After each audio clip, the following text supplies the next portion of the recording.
Hello, and thank you for joining us for today's virtual education program at Cancer Support Community South Bay. I'm Rebecca, the program manager, and I welcome you to this workshop titled Lymphatic Health and Wellness Essentials. Before we begin, if this is your first time joining us, CSC South Bay's mission is to uplift and strengthen people impacted by cancer by providing support, fostering compassionate communities, and breaking down barriers to care. Our vision is that everyone impacted by cancer receives the support they want and need throughout their experience.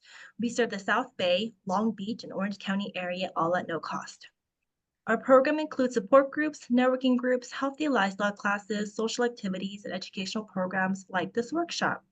Educational programs are open to all.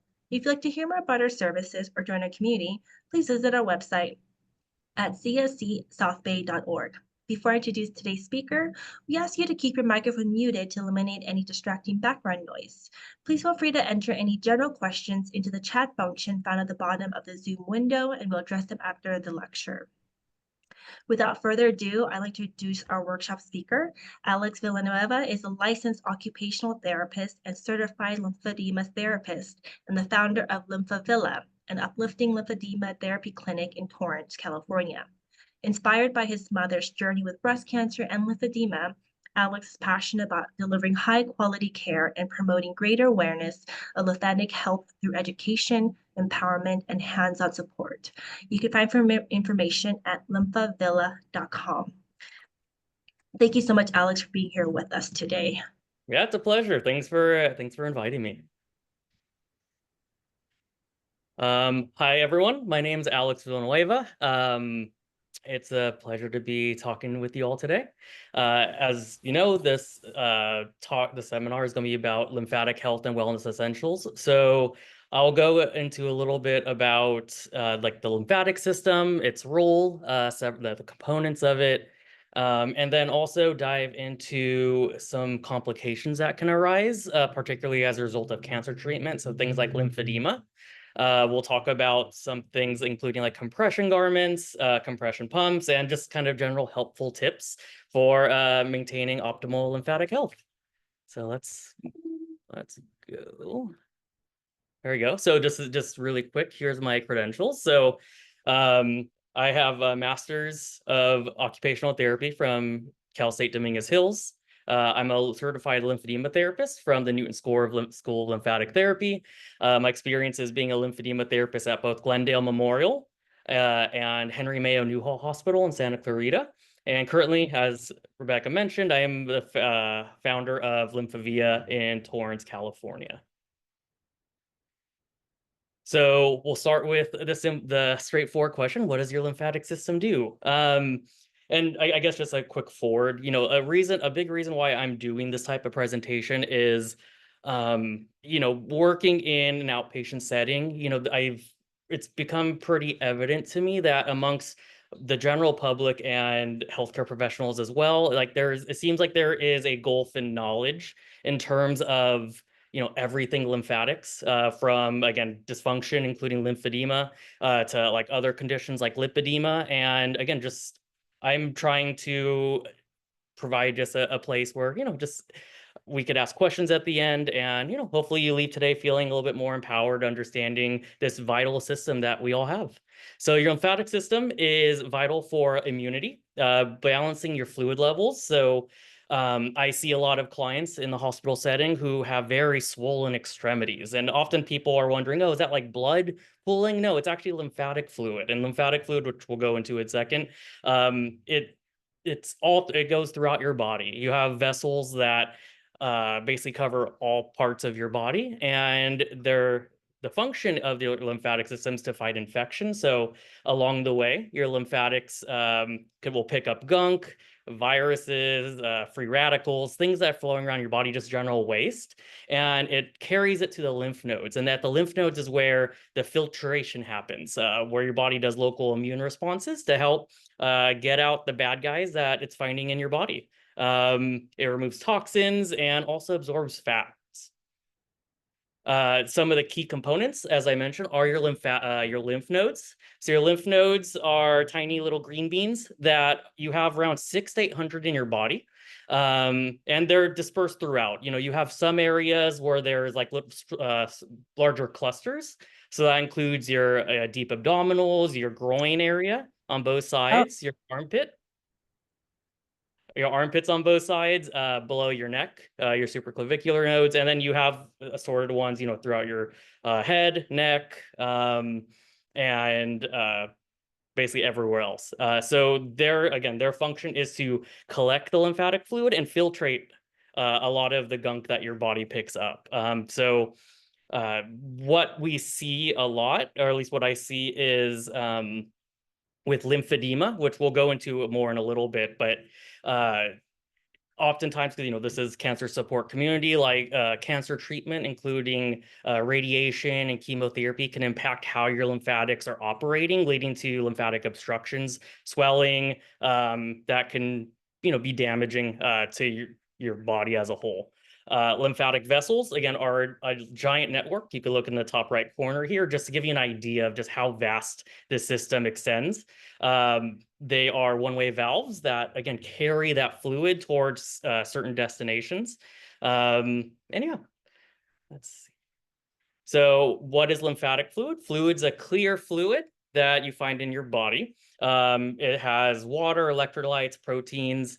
It has cellular components like lymphocytes, dead, damaged cells. So again, it's picking up along the way. I like to think of it as like the water you'd find at like Pirates of the Caribbean, where it's just kind of it's serving a purpose and moving, but at the same time it has just a lot of gunk in it, and at the end of it, it's supposed to get filtered or like cleaned or renewed.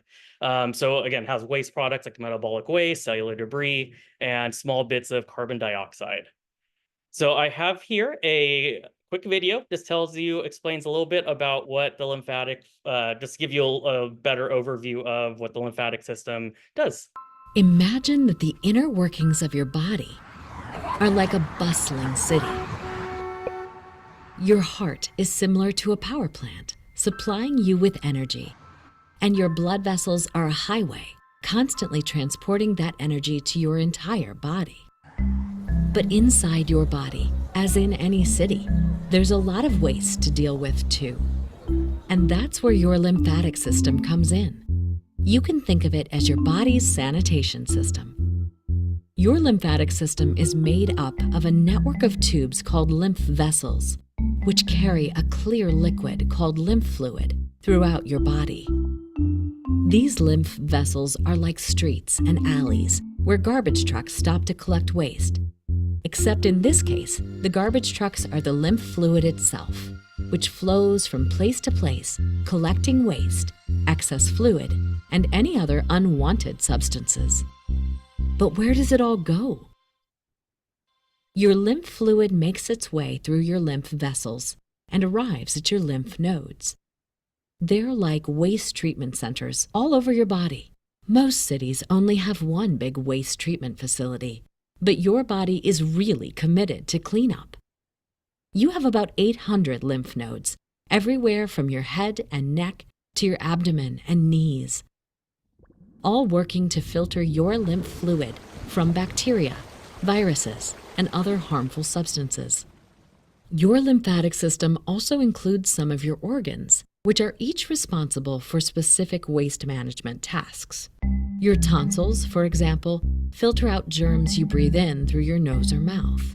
Your spleen, which is a tiny organ just above your stomach, filters your blood and makes white blood cells that protect you from infection. And then there's your thymus gland, which is located between your lungs. It's responsible for making special white blood cells called T cells that, you guessed it, help your body fight infections and disease. Just like real-life sanitation services are critical to keep our cities functioning well, your lymphatic system is an essential part of your overall health and well-being. It's a cleanup service, a drainage network, and a defense mechanism.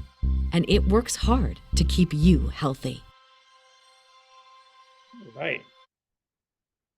So yeah, and I don't think it mentioned in the story, but also there's other organs, including your tonsils, your appendix, things, other parts of the body that protect against like inhaled or ingested pathogens. So again, it's more than just lymphatic vessels and nodes. There's really, again, several organs that are dedicated to, again, promoting immunity in your body and protecting you from the gunk that lurks. So, second. There we go. So lymphatics and cancer. So, as a lymphedema therapist, I work in the often the outpatient setting with people who are, experiencing cancer, whether it's prostate, breast cancer, throat cancer, various ones. And what can happen is the reason why I have received so many cancer patients is things such as chemotherapy can weaken immune cells and thus impairing like your lymph node function. So it could cause a lot of inflammation. It could cause fibrosis, which is kind of like thickened fluid that you'd find in the body. Radiation therapy, also the concentration of it, especially after like 25, 30 sessions, can not only cause scarring, but destroy the vessels and the nodes for whatever region it's being used on. And all of these things together can block or damage these pathways. So fluid tries to reroute itself, but ultimately, for some parts of the body, often it's the arms, for breast cancer patients at least. You might see some retained swelling and as well as surgery. So usually when someone's had like a mastectomy or lumpectomy, they have to remove key parts of the system. So including like, again, biopsies and whatnot, where you have to surgically touch these lymph nodes. It can, again, basically disrupt the homeostasis of that region. So your body just doesn't optimally drain that fluid anymore. You're retaining it. So as a lymphedema therapist, my goal is to help open up those lymphatic pathways and help the body basically regain some balance, some fluid balance. And we do that with various things, but just so cancer treatments, again, saves lives, but damages the lymphatic system, putting survivors at risk. So that's why, again, consulting a certified lymphedema therapist like myself helps patients recognize early signs of swelling, better understand their condition, and understand what tools are out there, what things you can do to help your body heal and, again, like adapt to the changes it's encountering. So here is lymphedema. So lymphedema is a long-term condition caused by poor or obstructed lymphatic flow. Just to note that the pictures on the screen are more advanced cases. These are like stage 3, stage 4. But as you can see, it can really impact what the skin integrity. It could obviously impact the size and volume. And, all these things can impact your range of motion. It could lead to recurring skin infections like cellulitis, stuff that, again, like if it's not properly treated, it can basically just kind of go out of control. So, with lymphedema, even though there's no cure, there's a lot of things you can do to help manage the symptoms, which we'll go into in a minute. Here are some of the stages of lymphedema. So as you can see from the pictures, from the lower stage to the higher stage, it just gets progressively a little bit more noticeable. It can impact basically all parts of the body, but for the purposes of this, it's the most common ones are the arms and the legs. But yeah, so stage 1, it's usually you may have just instances of where like you might have a normal accumulation, but usually it kind of dissipates. Stage 2 is you're having swelling, but it subsides when you're able to put your limb kind of elevated above your heart, whether it's your arms or legs. Stage 3 is when it becomes a little bit more permanent and it doesn't resolve through elevation or and then stage 4 is when it's again, it has a lot more lobes to it. The skin integrity is a lot poorer. You might see some discoloration. And then I don't go into this a ton in this presentation, but I just wanted to make a special mention of lipedema. So lipedema is often confused for lymphedema. but they are entirely different causes. But as you can see from the pictures, lymphedema also can impact the basically the volume of your body. Lymphedema is it affects only women. Typically starts after a very hormonal periods of their life, so like menopause, puberty, and essentially your body's overproducing fat cells or adipose, and it just kind of accumulates upon each other. You might notice little nodules in the skin. Oftentimes, individuals with lymphedema may have a little bit more sensitivity. They may bruise easily. And again, it's usually resistant to diet and exercise. So I have a lot of clients that come in that often have this, and they're usually just flabbergasted why they're dieting, they're eating well, and it's not particularly going down. So I just wanted to give special mention to this. It's a very more common condition than we give credit for. This is an estimated 10 million people are living with lymphedema in the United States, more than HIV, Parkinson's, multiple sclerosis, muscular dystrophy, and ALS combined. Obviously this isn't to mention that lymphedema is worse than these conditions, but it just really shows you that for a condition that has 10 million people impacted, the awareness for this condition is very, very low. And again, that's the general public and healthcare professionals as well. So it's very important that, everyone that understands a little bit about this condition can help spread the word, especially if you know someone that has, a cancer diagnosis, or again, just something where they have swollen extremities. Yeah. So lymphedema therapy is what I do professionally to help combat, this chronic swelling. So it has several components, one of which is manual lymphatic drainage. This is probably the most important, most common thing regarding lymphatics that people have awareness of. Lymphatic drainage massage is, again, a gentle massage technique where essentially we're stimulating all of your adjacent lymph node chains and promoting through gentle movement, the movement of fluid toward these lymph nodes to help the body filter and circulate a little bit more optimally. So if you imagine you have a client with a very swollen arm, we're stimulating in this case, the armpit region, and then just gently clearing that region proximally and just extending to the hand, just trying to move all that fluid toward the lymph nodes. Compression therapy is also important, and this can include compression garments. It can include bandaging and compression pumps as well to, again, apply pressure to help or apply a pressure gradient to move that fluid out of whatever extremity you're having issues with. Home exercise program, so really just general movement of either your arms, your legs, really whatever area you're having swelling, it's really important because your lymphatics don't move on their own. They're very much, lymphatic movements very much dependent on muscle contraction to move it along. So that's why, doing just general, again, it's nothing fancy. You don't have to do any crazy workouts. It's more about just moving the muscles so they could contract and help just move things along. And then as well as with lymphatic management, just kind of lifestyle lymphatic management. So watching your diet. So typically things like, salt intake, sodium intake is something you really want to watch. Reducing processed foods. Say if you're a breast cancer survivor or cancer survivor or have just a history of swollen extremities, wearing compression during anytime you're at elevation, so on a flight, is really important to not trigger symptoms.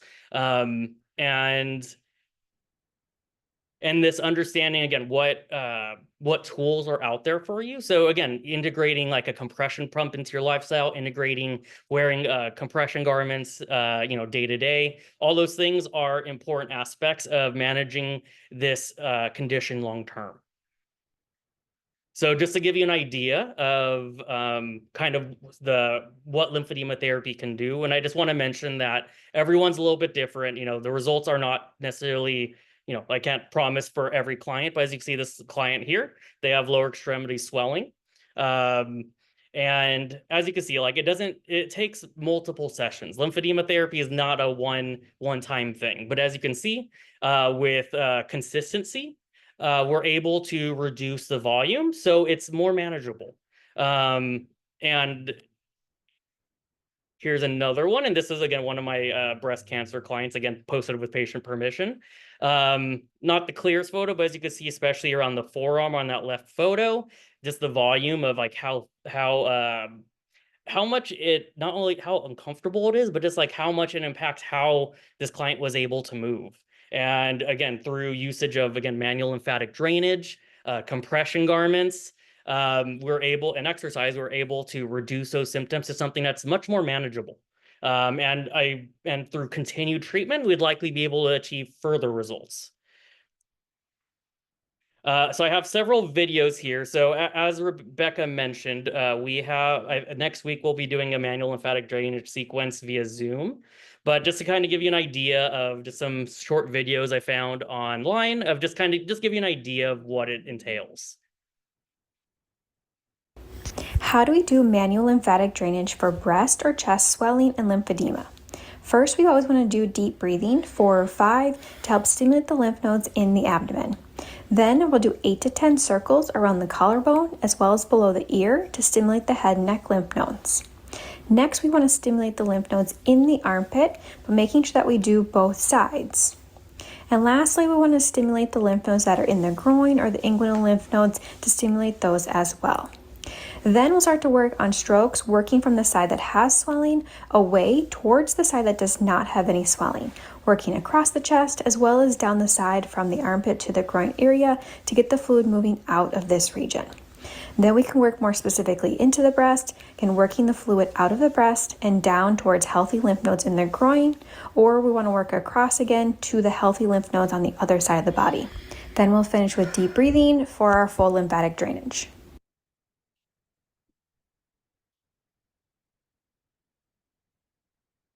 I don't know if this one has video. Doesn't seem like it does. So this one is basically gives you an idea of what face lymphatic drainage looks like. You typically start at the base of the neck. You have a ton of lymphatic vessels just in through the neck. So you're moving everything downward, working basically from the middle of the face outward and then down.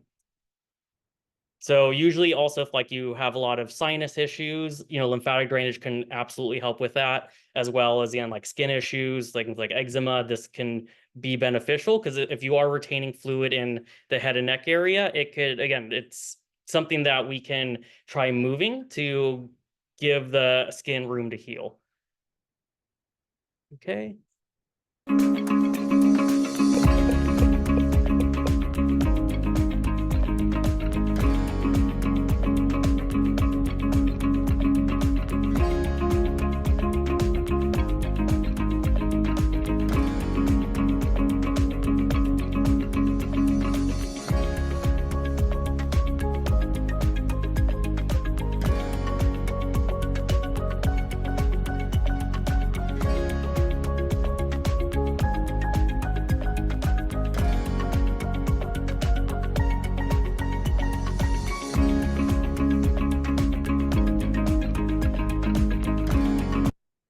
And just a takeaway from that is, you have certain places in the body, again, these hotbeds where you have these concentrated lymphatic node or these lymph nodes. So that's why we do gentle pressure to stimulate them and say if they have swelling, help them express a little bit or drain.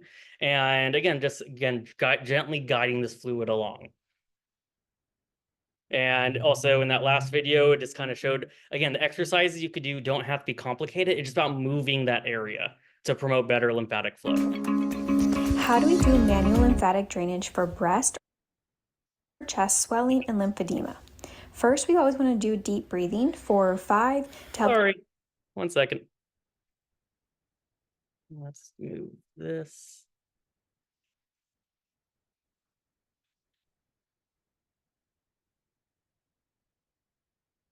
There we go. So tips for keeping your lymphatics moving. Again, drinking plenty of water is really important. That fluid just kind of helps flush your system. So, even with my clients, just really integrating the idea of just frequent hydration is of key importance. Exercise, walking, swimming, or yoga. Again, it doesn't take anything crazy to do. You got to move your body. Diet, as I mentioned earlier, limit your salt intake. You could reduce processed foods, more veggies, fruits. Citrus-based foods are good for your lymphatics. So it's like ginger and like turmeric. And the Mediterranean-style diets are generally also good. Deep breathing, so diaphragmatic breathing. You do that by inhaling through your nose and letting your stomach expand and gently exhaling through your mouth is a very good way to stimulate those deep lymphatics in your abdomen. And that's, again, how when we do lymphatic drainage, that's how we start. We start by just stimulating to help move things along. And then, of course, lymphatic massage helps things as well. Compression wear, again, anyone could wear compression. You see even like a lot of nurses in the hospital do it. They wear it because it not only is providing better circulation, so it can increase like your energy levels. And again, for people with lymphatic issues, it's how we manage symptoms day to day when, again, lymphatic drainage massage isn't available or exercise. So skincare as well. So as I mentioned with the slide with lymphedema, as you can see with those clients with the very extreme swelling, the skin health isn't great. So that's why moisturizing, it doesn't have to be anything fancy. It could be a CeraVe, a Vino, whatever, but it's about doing it consistently to keep the skin health strong. Because when you're having lymphatic swelling, your body's experiencing like tiny micro tears in the body. And that leaves the body open for, again, getting outside invaders coming in. So you developing things like cellulitis that we definitely want to avoid.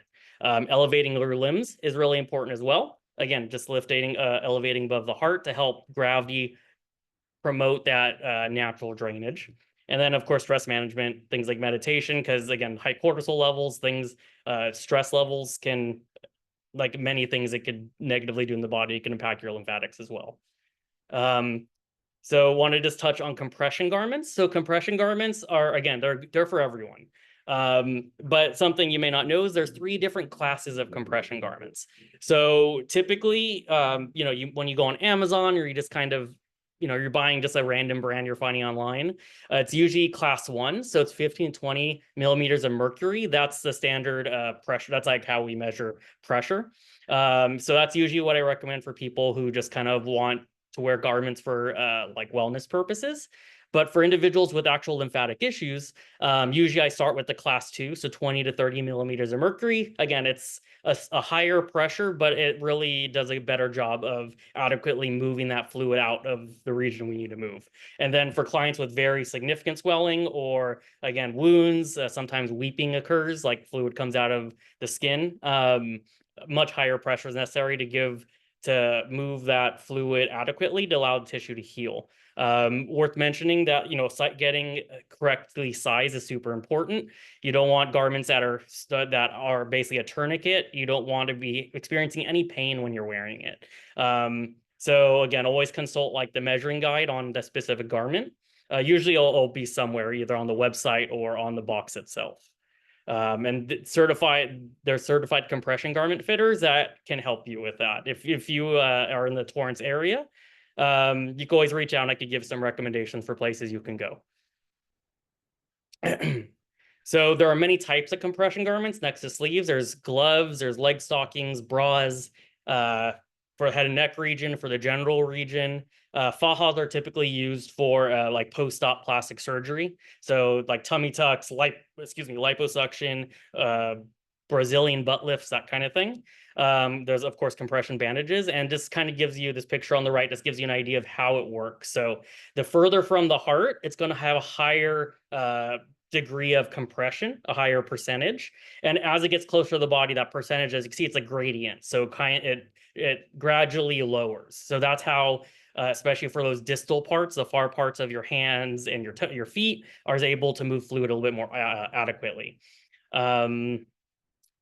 Here's again some more pictures. So gloves, sleeves. For a lot of my clients with head and neck cancer, they have compression for that region, compression bras, genital, and of course they also have Velcro garments as well for individuals who have issues maybe gripping the garments as well.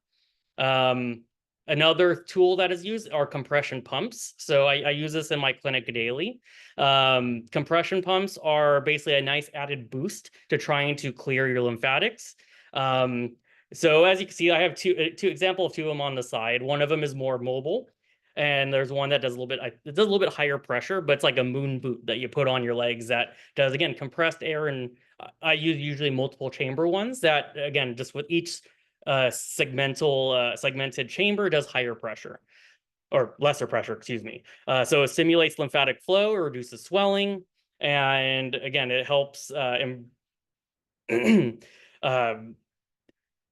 It's worth mentioning that for these things, it's definitely important to consult a professional or someone or your doctor to understand, again, what settings are right for you. Because for individuals with extreme swelling, higher pressure could be very painful, and that's not something we want. And yeah, they have it for portable and home use. Insurance, if you have lymphedema, can often cover this. But yeah, and again, if you have any questions, just feel free to reach out. These are just kind of random tools I've come across in my practice that has been very beneficial for a lot of my clients. So swell spots are contoured foam that usually primarily for like a lot of my breast cancer clients who have swelling kind of in the armpit area, on the breast. This is a good added boost. Like you usually wear under like a compression bra to give help with again, channeling that fluid out. Jovi packs, they're small filled cherry pits that you can wear under, like, say, compression on your forearm. Sometimes that area might be a little bit tougher fluid. So it helps kind of break things down. Stress ball. So for individuals who may have swelling in their hands or wrist, using a stress ball regularly is really good for helping clear that area. So as I mentioned earlier, like, your lymphatics are very much predicated on like muscle contraction. So it's applying that same principle with the stress ball with the squeezing it, your muscles are moving, helping drain fluid. Comfort sling for post-radiation kind of lifts the breast, because oftentimes post-radiation, the skin under the breast can get very chafed and uncomfortable. Velcro compression, as I mentioned earlier, again, it's another option out there for people who have limited hand dexterity or arthritis, to help, again, manage manage swelling. Leg bolster, I usually recommend these just for general use. You don't have to have lymphatic issues, but it's a good way to just kind of prop your legs up and, again, promote natural drainage. Again, gravity is your friend in this case. Reduction kits. So these are more specialized. They have to be specially measured. But again, for clients with very, very significant swelling, usually in the first stage of lymphatic decongestive therapy, this is going to be one of, again, if they have significant swelling, to help get a start on reducing those symptoms. Toe caps are also something I like for my clients who get like very swollen, like feet. Again, it's very low profile. I like it just because, I have a lot of clients who get swelling in their toes and don't know what else I could do with it. So I like recommending that as well. Stocking butler. This is helpful for putting on garments. Essentially, you open it up and put it over this like metal frame, and then you just stick your feet in it. And then also vibration plates. So, there's more study needed for this, but, I use it at my clinic, and as well as I have a lot of clients who use things like vibration plates, because the vibrations help basically stimulate your lymphatics, promoting better circulation. So even if you do it like 5-10 minutes a day, I recommend it. Worth mentioning, there are contraindications to it, so always check with your doctor. Same goes for like the rebounder. Rebounding is really popular nowadays. Again, that movement, that like jumping movement, is helping promote movement of the fluid, especially in those the far parts of your extremities. So again, with everything, safety is important. So if you have really poor balance, I don't recommend it. Always consult with a doctor. And then this is something I like to recommend just for, there's ice gloves you can find online. So I have a lot of clients who just have arthritis issues, carpal tunnel. It's really good for, you keep them in the freezer, you take them out, you put them on. You wear them for maybe like 5-10 minutes, but it's a good way to comprehensively provide, again, like icing to your hands. Other exercises. So if you're going to the gym, things like the arm bike are really good. Again, that muscle moving. Muscle contractions in like your arms are helping move fluid along. Using a recumbent bike is really good as well. things like shoulder shrugs, shoulder rolls, and then when you're sitting, like marching, heel raises, ankle pumps, so when you bring your ankle back and forth, are just good ways to help promote, again, natural drainage. So here are just some do's and don'ts. So do regular skin checks, drink plenty of water, wear compression when flying. You want to moisturize often. Self-massage is also something we could do. We'll go over that next week. And also I recommend for my clients with some lymphatic issues, taking your own measurements are really important. So you can see like when some things, like say if you're going out, just kind of tracking how your body responds to various, stimuli, or you listen to what your body's telling you. I tell my clients that all the time because, you guys, even though like, yes, I have a lot of experience with lymphedema, you know your body best. I could just kind of give guidance along the way, and then limit your salt intake. And then of course, if you have concerns, swelling, arm achiness when you're sleeping at night, consult your doctor to see if you get a referral for lymphedema therapy. Typically, again, it's like your primaries, your cardiologists, your oncologists, they have a little bit more awareness regarding that lymphedema therapy even exists, because a lot of people don't know. So especially, this is particularly if you have lymphatic issues, but avoid saunas or jacuzzi. That heat promotes swelling, so it's going to have the opposite effect of what we're trying to achieve. There's like some studies that infrared sauna is slightly better for your lymphatics, but that just pointing that out there. Avoid processed food, sodium. Don't wear compression garments overnight unless they're specific nighttime garments, which they do exist. They're different, a little bit different structure. And then usually I like to recommend sticking to kind of more medical grade compression garment brands. So here I have some listed: Jobst, Medi, Sigvaris, and there are several others. But yeah, if you kind of opt for any random garment you find online, you don't know how long it's been in like on Amazon, like you don't know how long it's been in a warehouse for. And the reality is compression garments have a shelf life, because if you think about, those fibers are so tightly stitched up that again over time it's going to lose that compression power. And then don't sit for long periods of time. Again, your lymphatics need movement, so even if you just get up and walk around a little bit, it's really going to do a good job of just kind of getting things going again. And for like the breast cancer people out there, avoiding having needles inserted into an affected arm or swollen area, because that could trigger lymphatic episodes. So never gets, same with blood pressure, don't get blood pressure and needles on your affected side.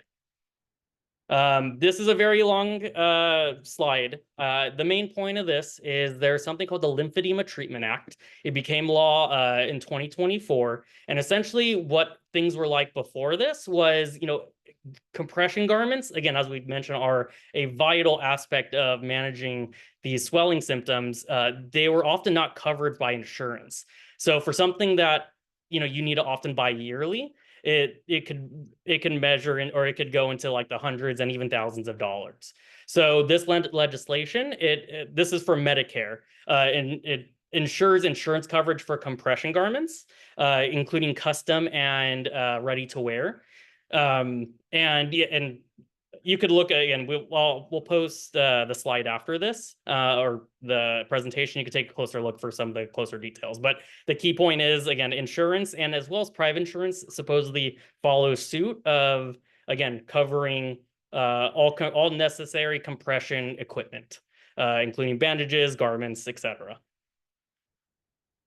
Oh, and you could find out more at the lymphedema-treatment-act.org. And then I just want to shout out to my mom, Acelia Villanueva. She's also a breast cancer survivor, and she really introduced me to this kind of world of lymphedema management, wearing garments, and kind of understanding the basics of, how to manage this very chronic and issue. But yeah, this is for her. And yeah, I just want to thank you guys all for listening. If you have any questions, my Lymphevia is where I work. My number is 310-626-5314. And then if you want to look more, there's lymphevia.com. And then if you have any questions, you could email me as well, alex@lymphevia.com. Thank you. And now I think we have time for questions. Yes, thank you so much, Alex, for that informative presentation. We do have a few questions. So for everyone, if you have any questions, feel free to put them into the chat and I can read them out loud. How do I First stop question. sharing the screen? Or like, so you Um, see me. I think it'd be more okay, helpful. sure. You can just do the stop share. So if you move your, if Stop. you, yeah, there you go. Oh, okay. Hello. Yeah. Yeah, there we go. You can also look at the chat function as well. How can one tell if lymph nodes have been damaged if there isn't obvious swelling? Oh, good question. I mean, so I especially, we'll just take an example. If I have a client who again has had like breast cancer or something like that, where I start is I kind of look at the adjacent area. So say like typically we look in this region, so we want to see if there is any discoloration in this region. We want to see how sensitive things are. Your lymph nodes shouldn't be painful. For them to get swollen, it's often kind of a typical like immune response. But it's more of, again, like if it's really impacting your day-to-day life, if the swelling is increasing. Um, I know the question said like if you don't have any obvious reason. Of course, always consult with your doctor. Some of the typical things we really want to watch out for is or like prior medical history is if you have a history of like blood clots or like deep vein thrombosis. Those are things that we want, get like a Doppler scan, something to kind of rule out that, because sometimes, especially if you have a particular area in your body that just like hurts, again, a very acute area, that's something we always want to rule out. But yeah, hopefully I answered the question. Thank you. Next question. What are your suggestions if I have no more lymphatic or lymph nodes in my right armpit, no appendix, and have had a DIEP procedure? So I mean, of course, getting a correctly sized compression garment is going to be really important. If you, again, a sleeve would be helpful. A compression bra would be helpful to control that area locally. And then, I would say probably regular lymphatic drainage if you are having skin issues or like issues with that region. Of course, moisturizing. We can't replace a lost lymph node or remove lymph node, but again, we can help move things along by just integrating those separate components. Thank you. And hopefully this person will join us next week for the class. Next question: how can I try to prevent lymphedema if I had my groin lymph nodes removed? How can you prevent lymphedema? Well, there are compression garments that do exist for the groin region. So I don't know if it's a male or female, but they have it for both. Basically applies compression to that region to help drain things out. Yes, manual lymphatic drainage is also something that would be helpful if there is lymphedema in that region. And again, like this is something that's it's an area where it can be helped. And of course, self-massage that region would help as well. Again, kind of stimulating those groin lymph nodes, trying to move that fluid out of that region with your own. You could do it with your own hands or with a professional like me. Wonderful. Next question. Thank you so much for this presentation. In particular, for occupational therapists, are there specific exercises you recommend for patients or ADLs that patients with lymphedema have the most difficulty with?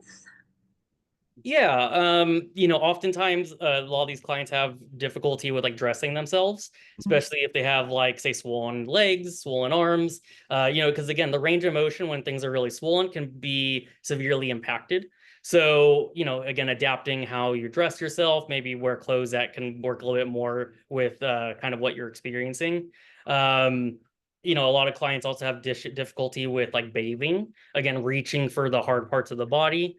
As well as also just completing home management tasks, whether it's cooking, vacuuming, just things that maybe like their endurance may not be as optimal. So just making sure to take like rest breaks and that kind of thing, or just again adapting how you do those tasks. Wonderful, thank you. Are there any other questions? Please feel free to put them into the chat, or you can also unmute yourself and that'll indicate to me that you would like to ask your question. Let me give that give it a minute for people to type. And thank you again, Alex, and also for providing the class next Tuesday and the following Tuesday. So Tuesday, June 17th at 5:30 online, or Yep. Tuesday, June 24th at 5:30 online. So this is a class. So if you're on our website calendar, please look at the class section, especially if you filtered it out. And so it is a full flow, a guided lymphatic drainage sequence where he will guide you through each technique while performing the flow on a live demo partner, which is wonderful. So these classes will not be recorded. So we do hope you can join at least one, as each class will be the same information. We're just having it for 2 weeks. All right, I think we are, okay. We have another question. So when doing draining massage, where should I be directing the liquid if I had tummy tuck and have 2 underarm lymph nodes removed? Underarm. That's a tricky one.